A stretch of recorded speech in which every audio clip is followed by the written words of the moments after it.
Hello! ഞാൻ ഇന്ന് രാവിലെ തന്നെ ഒരു day in my life shoot ചെയ്യാനുള്ള ഒരു തയ്യാറെടുപ്പിലാണ് ട്ടാ. അപ്പോൾ ഹെയർ കെയറിന്ന് തന്നെ അങ്ങോട്ട് സ്റ്റാർട്ട് ചെയ്യാന്ന് വിചാരിച്ചു. ഞാനാണെങ്കിൽ ഡെയിലി ഹെയർ വാഷ് ചെയ്യാറില്ല. ഓൾട്ടർനേറ്റീവ് ആയിട്ടുള്ള ഡേയ്സിലാണ് ഹെയർ വാഷ് ചെയ്യാറ്. ഹെയർ വാഷ് ചെയ്യുന്ന ദിവസമാണെങ്കിൽ ചെറുതായിട്ട് ഓയിലൊക്കെ അപ്ലൈ ചെയ്ത് ചെറിയൊരു മസാജ് ഒക്കെ കൊടുത്ത് പിന്നെ ഏതെങ്കിലും ഒരു ഹെയർ പാക്ക് ഒക്കെ അപ്ലൈ ചെയ്തിട്ടാണ് ഹെയർ വാഷ് ചെയ്യാറുള്ളത്. പിന്നെ ഡീപ്പായിട്ട് ഹെയർ ഓയിലിംഗ് ചെയ്യുന്നത് വീക്ക്ലി വൺസ് ഒക്കെ ചെയ്യാറുള്ളൂ. ബാക്കിയുള്ള ദിവസങ്ങളൊക്കെ ഇതുപോലെ ചെറുതായിട്ടൊന്ന് തൊട്ട് വരട്ടുള്ളൂ. പിന്നെ എൻ്റെ ഡ്രൈ സ്കാൽപ്പാണ്, അതുകൊണ്ട് തന്നെ ഓയിൽ ചെറുതായിട്ട് അപ്ലൈ ചെയ്തില്ല എന്നുണ്ടെങ്കിൽ ഹെയർ പാക്കും കൂടി ഇടുന്നോണ്ട് തന്നെ ഭയങ്കര എക്സ്ട്രീം ആയിട്ട് ഡ്രൈ ആയി പോകും. അപ്പൊ അത് ഒഴിവാക്കാൻ വേണ്ടിയിട്ടാണ് ഇങ്ങനെ തൊട്ട് വരട്ടി കൊടുക്കുന്നത് കേട്ടോ. പിന്നെ എൻ്റെ ഇന്നത്തെ ഹെയർ പാക്കിൽ മെയിൻ ആയിട്ടും ഞാൻ യൂസ് ചെയ്യുന്നത് 3 ഇൻഗ്രീഡിയൻസ് ആണ്. അതിലൊന്ന് ചെമ്പരത്തി, പിന്നെ ഉലുവ, കഞ്ഞിവെള്ളം. ചെമ്പരത്തിപ്പൂവ് ഞാൻ മിക്ക ഹെയർ പാക്കുകളിലും ആഡ് ചെയ്യാറുണ്ട്.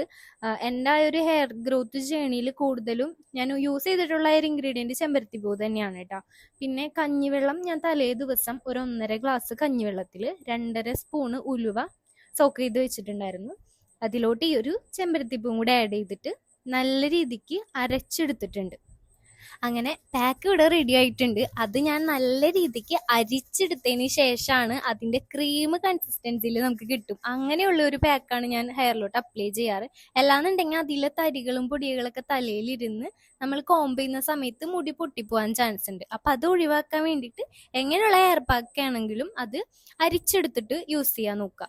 അപ്പൊ ആദ്യം തന്നെ ഈ ഹെയർ പാക്ക് റൂട്ടിലോട്ട് സ്കാൽപ്പിലോട്ടാണ് ആദ്യം തന്നെ അപ്ലൈ ചെയ്ത് കൊടുക്കുന്നത്. നല്ല രീതിക്ക് പാർട്ടീഷൻ എടുത്ത് സ്കാൽപ്പിൽ ഫുള്ളായി അപ്ലൈ ചെയ്തതിന് ശേഷം ബാക്കിയുള്ളത് മാത്രമാണ് ഞാൻ ഹെയർ ലെങ്ത്തിലോട്ട് കൊടുക്കുന്നത്.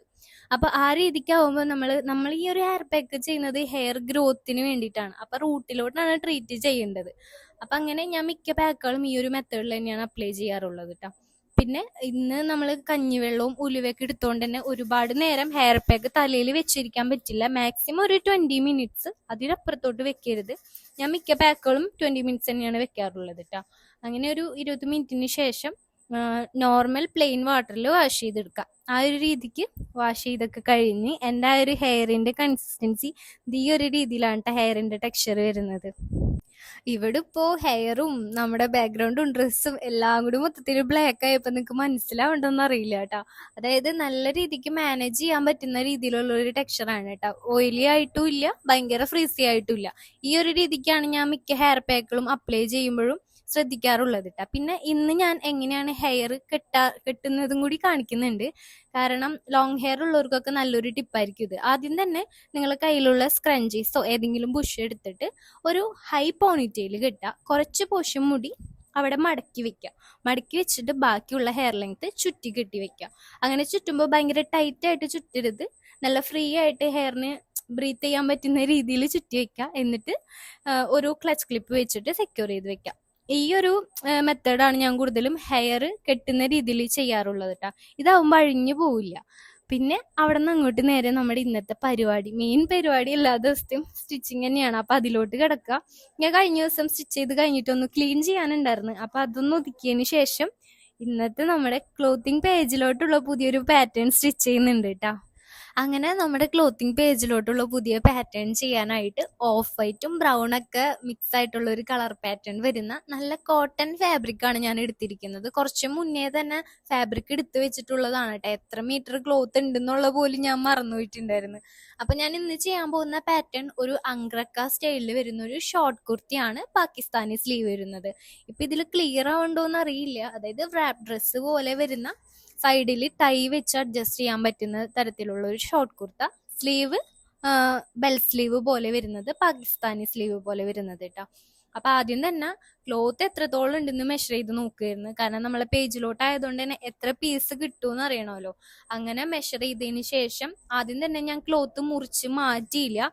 അവിടെ തന്നെ വെച്ചിട്ട് മെഷർമെന്റ്സ് ഒക്കെ അടയാളപ്പെടുത്തി അതിൽ നിന്ന് തന്നെയാണ് കട്ട് ചെയ്തെടുക്കുന്നത്. കാരണം ക്ലോത്ത് വേസ്റ്റ് ആയിട്ട് പോവാണ്ടിരിക്കാൻ വേണ്ടി. അപ്പോൾ ഡയറക്റ്റ് നമ്മൾ ആ ഒരു ക്ലോത്തിലോട്ട് തന്നെ മാർക്കിംഗ് ഒക്കെ കൊടുത്ത് ആദ്യം തന്നെ ഷോൾഡർ, അതുപോലെ തന്നെ ആം ഹോള്, പിന്നെ ലെങ്ത്ത്, ഷേപ്പ് കാര്യങ്ങളൊക്കെ മാർക്ക് ചെയ്തതിന് ശേഷം ബാക്ക് പീസാണ് ആദ്യം തന്നെ കട്ട് ചെയ്തെടുക്കുന്നത്. നോർമൽ ആയിട്ടുള്ള മാർക്കിങ്ങും കാര്യങ്ങളൊക്കെ തന്നെ. ബാക്ക് പീസ് ആദ്യം തന്നെ കട്ട് ചെയ്തെടുത്തിട്ട് ഈ പീസ് വെച്ചിട്ട് തന്നെയാണ് ഫ്രണ്ടിലോട്ടുള്ള മാർക്കിങ്ങും കൊടുക്കുന്നത് കേട്ടോ.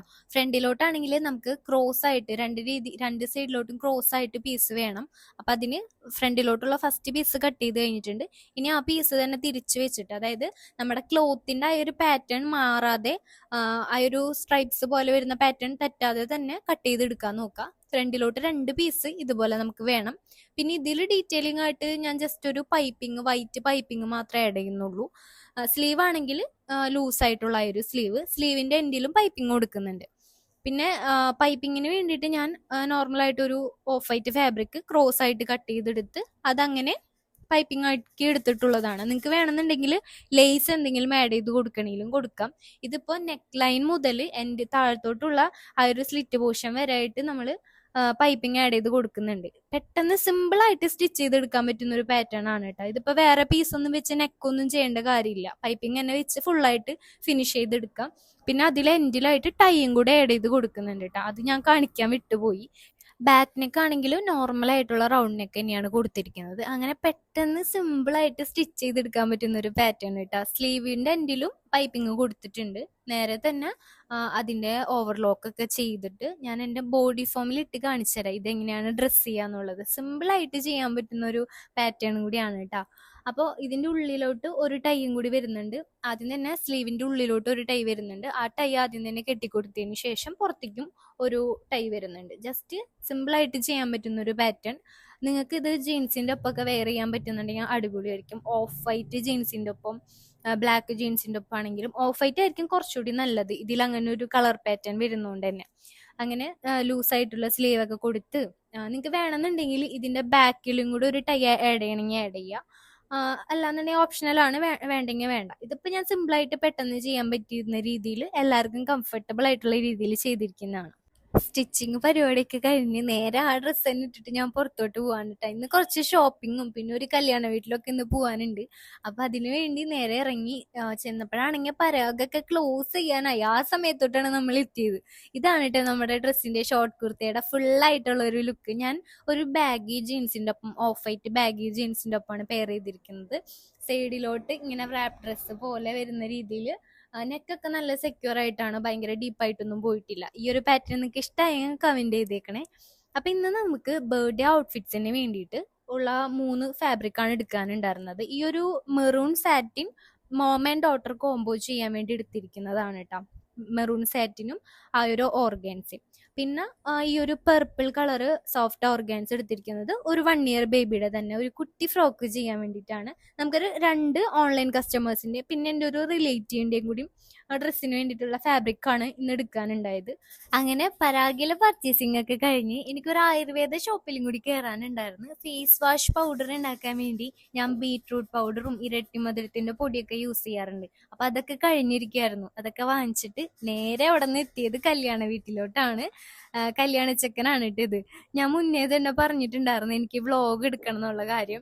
അപ്പൊ ആദ്യമായിട്ട് എടുക്കണോണ്ട് തന്നെ കസിൻസ് ആണെങ്കിലും അവർക്ക് അത് ഇനി ബുദ്ധിമുട്ടാവുമെന്നൊക്കെ ചെറിയ ഡൗട്ട് ഉണ്ടായിരുന്നു. പക്ഷെ ഇല്ല കേട്ടോ, അവരാണെങ്കിലും ഹാപ്പി ആയിട്ട് തന്നെ എന്റെ വീഡിയോയിൽ ജോയിൻ ചെയ്ത്. ഞാൻ മിക്ക പരിപാടികൾക്കും പോകുമ്പോൾ എന്റെ ഒരു കസിൻസ് ഗ്യാങ് ഉണ്ട്, അവരുടെ ഒപ്പമാണ് കൂടുതൽ ഇറങ്ങാറുള്ളത്. അങ്ങനെ ഇന്നത്തെ എൻ്റെ ഒരു കുട്ടി വ്ളോഗ് ഇത്രയേ ഉള്ളൂ. ഇതൊക്കെയാണ് എന്റെ വിശേഷങ്ങൾ കേട്ടോ. അപ്പൊ ഇന്നത്തെ വീഡിയോ ഞാനിവിടെ വൈൻഡപ്പ് ചെയ്യാണ്. നിങ്ങൾക്ക് എന്തെങ്കിലും സജഷൻസ് പറയാനുണ്ടെങ്കിൽ കമന്റ് ചെയ്യുക. പിന്നെ എൻ്റെ ആ ഒരു ഷോർട്ട് കുർത്തേനെ കുറിച്ച് പർച്ചേസ് ചെയ്യാൻ താല്പര്യമുള്ളവരാണെങ്കിൽ ഡയറക്റ്റ് മെസ്സേജ് അയച്ചോളൂ കേട്ടോ. Okay, by.